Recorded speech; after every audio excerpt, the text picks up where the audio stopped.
Hello, I'm Carol Sparge, and I'm here with Joel Johnson, managing partner of Johnson Brunetti. And Joel, today we have some viewer questions regarding 401ks that we're going to have you answer.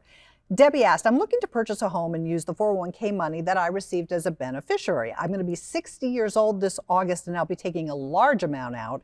What kind of tax penalty will I incur, or how will I be taxed on this withdrawal? Well, it's a good question, Debbie. I'm glad you're aware that there might be some tax issues with that inherited 401k. The bottom line is you're going to have to pay taxes on that as if you earned that money, with the exception of Social Security. So it's going to be taxed just like ordinary interest you'd get at the bank. So it's going to get added to your income.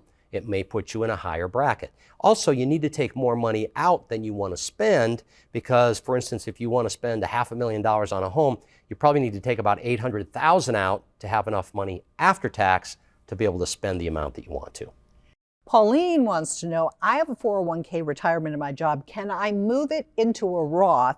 My job doesn't match any contributions. Yeah, so good question, Pauline. It depends on the 401k at your job. So if your 401k allows you to roll money out of it, then you could roll money out of that 401k and put it into an individual retirement account that's a Roth. But the job might not let you do that. And if you do that, you have to pay taxes on the money as if you took it out. And Jennifer is asking, I'm almost 56. I heard I should move my money in a 401k into a different account by a certain age. Is this true? And I have two 401ks right now. Yeah, actually, that's not true, Jennifer. You can leave the money in that 401k as long as you want to, with just a few exceptions. Sometimes 401ks want you to get the money out, but that's usually not the case. So you can leave those accounts alone absolutely as long as you want to. You do want to check before you roll them over, what are the expenses, what are the fees, and so on.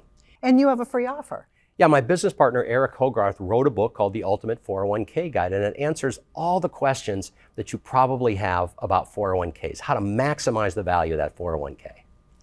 Thank you, Joel. You can get the free book by going to bettermoneyatlanta.com. Again, go to bettermoneyatlanta.com.